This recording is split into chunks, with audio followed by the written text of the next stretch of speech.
마켓 트렌드 시간입니다. 지난 12월에는 고용지표가 악화됐습니다. 하지만 그럼에도 불구하고 연준은 계속해서 경기를 좀 낙관하고 있는 것으로 보이죠. 그렇기 때문에 이번 FOMC 회의에서 정책의 그런 방향성 어디로 갈지 많이들 궁금해하고 계십니다. 저희가 한번 짚어드리도록 하겠습니다. 김종효 전문위원 모셨습니다. 안녕하십니까? 네, 안녕하십니까? 네, 정책의 방향성 어디 쪽에 좀 더 무게 두고 계시나요? 네, 정책의 방향은 당연히 테이퍼링을 계속 연장하는 쪽으로. 네. 그러니까 자산을 늘렸던 것을 계속 줄이는 방향으로 가는 게 맞고요. 경제가 지금 좋아지냐 안 좋아지냐 상관없이 저는 줄여야 된다라고 판단하고 있습니다. 왜냐하면 어차피 지금 돈을 푼 것에 대한 효과가 제한적이었다라는 것이 여러 경로로 확인되고 있기 때문에 풀어놓은 돈들이 여기서 만약에 물가를 자극하기 시작한다면 나중에 대책이 없을 가능성이 있다라는 점에서 테이퍼링은 시장 예상보다 좀 더 빠른 속도로 진행될 가능성도 여전히 있다라고 보고 있고, 어떻게 보면 버냉키가 임기가 얼마 남지 않은 상황에서 작년 9월, 10월부터 시작했어야 되는 것을 호기를 놓쳤다라고도 저는 판단을 하고 있습니다.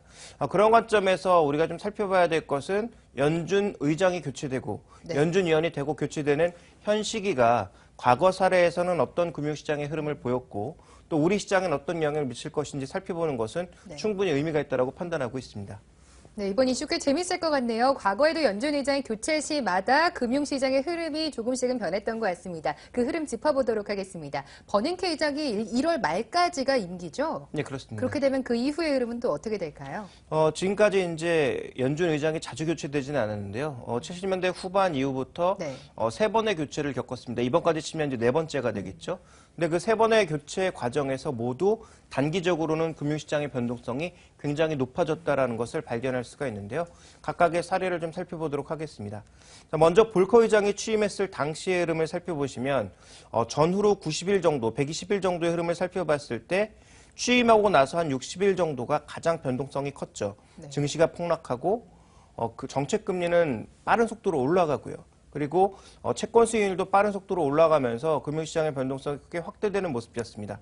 물론 시간이 지나면 원래 경제의 펀더멘탈대로 돌아가는 흐름을 보여주고 있습니다만 단기간의 변동성은 충분히 발생을 하고 있다는 것이고요. 그린스펀 의장 때도 마찬가지였습니다. 이때도 정책금리가 올라가면서 폭락을 했죠. 전체적인 증시의 움직임, 또 금리의 움직임들이 굉장히 빠른 속도로 움직이면서 대부분 취임 이후에 한 달에서 두 달 사이에 금융시장의 변동성이 크게 확대되는 모습을 보여주었고요.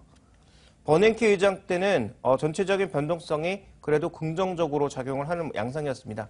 물론 버냉키 의장은 계속 돈을 뿌려대는 그런 상황에서 좋아졌다라는 점, 그리고 이때는 미국이 리플레이션이라고 하는 최대 호황을 보이고 있었다라는 점에 차이가 좀 존재하고 있습니다만 전반적으로 지금 보시면 의장 교체 시마다 정책이 변하고 사람이 변하는 것에 따라서 큰 폭의 변동성이 비교적 발생을 했다라는 것 살펴보실 필요가 있겠고요.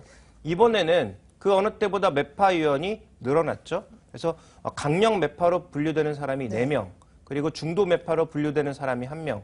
그러니까 보팅을 할 수 있는, 투표를 할 수 있는 사람이 총 12명 중에서 거의 절반 가까이가 매파 성향으로 분류가 되고 있기 때문에 과연 의장이 이것을 어떻게 조율할지 이런 부분들에 대한 확인이 아직까지 좀 필요하다 볼 수가 있을 것 같고요. 그럼에도 불구하고요. 버냉키 의장의 후임인 옐런 의장 자체가 정책을 꽤 비슷하게 가져갈 가능성이 높지 않습니까? 그건 아닙니다. 그건 옐런 의장에 대해서 절반만 이해하고 있는 것이고 옐런 의장이 기본적인 성향이 지금까지 몇십 년간 비둘기파였지만 옐런 의장은 좀 더 정확하게 표현하자면 원칙주의자에 가깝다라고 봐야 되겠죠. 그러니까 나오는 지표라든지 상황에 의해서 지금은 비둘기파가 맞다라면 비둘기파로 가는 것이고요.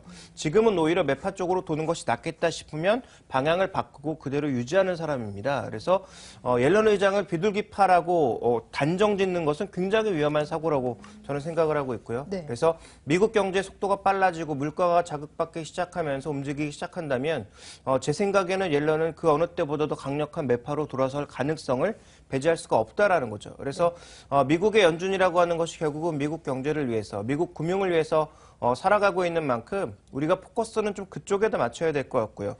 또 하나 이제 중요한 것은 물가의 상승 속도입니다. 과거에 이제 여러 전문가들도 이제부터는 물가가 중요하다라는 것을 지적을 했고 오늘 발표된 물가 쪽에서는 결국은 이 생산자 물가가 올라가는 방향으로 나타나기 시작했거든요. 그럼 생산자 물가는 올라가는데 소비자 물가 안 올라간다는 건 뭐겠습니까? 기업 이익이 깨진다는 얘기거든요. 그러면 생산자 물가가 올라가기 시작하면 단계적으로 소비자 물가도 올라갈 수밖에 없는 상황이 온다라는 거죠.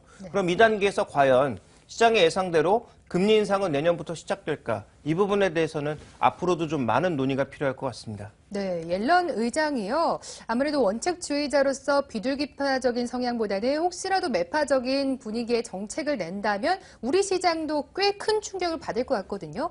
영향력 어떨까요? 네, 일단 우리가 중요하게 살펴봐야 되는 것은 연준이 계속 달러를 풀고는 있지만 푸는 강도를 줄이고 있는 과정에서 해외 쪽에 풀린 자금들이 본국으로 송환되고 있는 모습들. 그래서 제조업체 자체도 리쇼어링이라고 해서 미국으로 돌아가고 있지만 돈도 미국으로 돌아가고 있는 상황이 나타나고 있거든요. 그래서 준비된 그림을 보시면 미국의 연준 월간 자산 증가액이 지금까지는 꾸준하게 증가하는 양상. 그렇지만 3차 양적 완화 이후에는 좀 정체된 양상이었는데 이제부터는 줄어드는 거죠.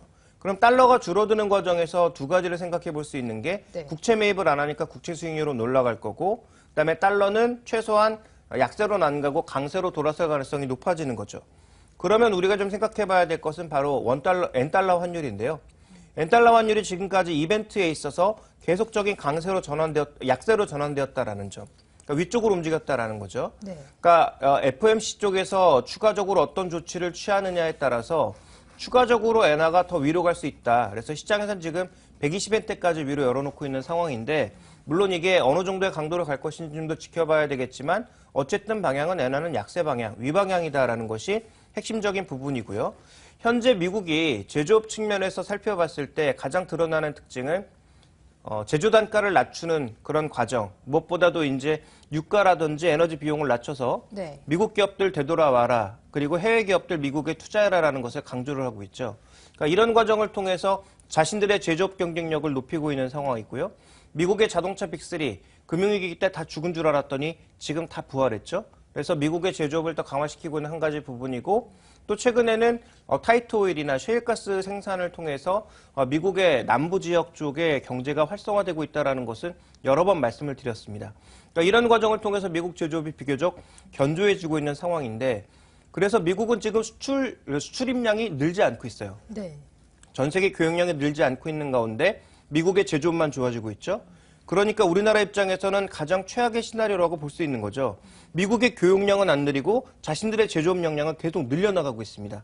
그러니까 우리 입장에서는 별로 안 좋은 그런 얘기에다가 여기 지금 방금 차트에서 보신 것처럼 엔달러 환율이 더 위로 올라가서 가격 경쟁력을 한국을 더 떨어뜨린다면 이 부분은 더 타격이 될 수 있는 부분이기 때문에 굉장히 좀 위험한 요소라고 보여지고요. 네. 그 다음 살펴봐야 되는 것은 이제 국채금리 상승이 어떤 효과를 낳을지를 살펴봐야 되는데요.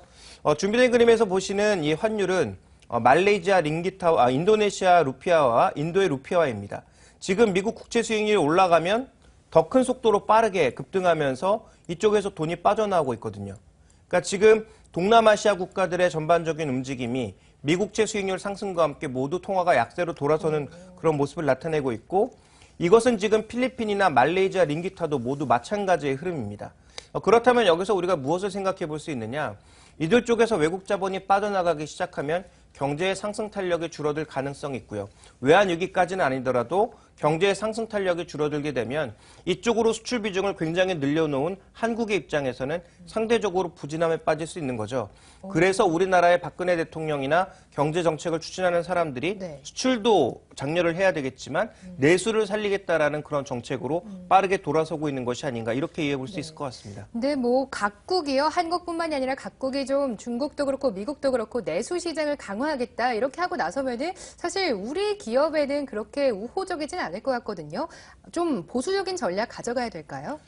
그들이 내수를 키우면 우리 입장에서 크게 나쁠 것은 없는데 다만 이제 정책적인 배려가 그들 기업에게 좀 더 유리한 방향 아니면 우리나라에서 수입하는 제품보다는 그 나라에서 자체적으로 생산하는 제품들에 좀 더 우선권을 많이 주고 있다는 관점에서 우리에게 좀 불리함이 있는 거죠. 그렇다면 정책 결정에 대한 그 흐름 그리고 외국 시장에 대한 흐름 또 외국인들의 국내 시장에 대한 투자의 강도 이런 것들을 확인하기 이전까지는 조금 다소 보수적인 전략이 필요할 것 같고요. 지금 현재 구간에서는 두 가지의 균형이 필요하다. 그래서 두 가지의 균형은 뭐냐면 투자 시기에 대한 균형입니다. 그래서 장기 투자와 단기 투자를 균형 있게 가져나가는 전략이 한 가지라고 판단하고 있고요. 그 다음에 그동안 수출주, IT와 자동차에 주력했다면 이제는 내수주와 수출주를 균형 있게 가져가는 또 하나의 균형이 필요하다라고 보고 있고요. 그런 관점에서 제가 제시드리고 싶은 포트폴리오는 4분기부터 이 턴어라운드가 나타나고 있는 강원랜드나 CJ제일제당 같은 이익 턴어라운드형 종목군들을 고르는 것이 한 가지 방법이 될 것 같고 또 하나 스포츠 이벤트에 있어서 최근에 제일기획은 강세를 보였지만 SBS는 상대적으로 좀 덜하다라는 측면에서 SBS 같은 종목, 그다음에 실적에 장기적인 상향이 이루어지고 있는 SK하이닉스 같은 종목군들을 고루 가져가시는 것이 어떨까라고 좀 판단을 하고 있습니다. 네, 지금 SK하이닉스라는 종목도 지금 관심 종목에 좀 들어가 있는 것 같은데 어제장에 급락하지 않았습니까? 디램 값에 대한 우려감도 좀 나오고 있는 상황에다가 아무래도 좀 들어가기에 두렵다라고 하시는 분들도 계시거든요.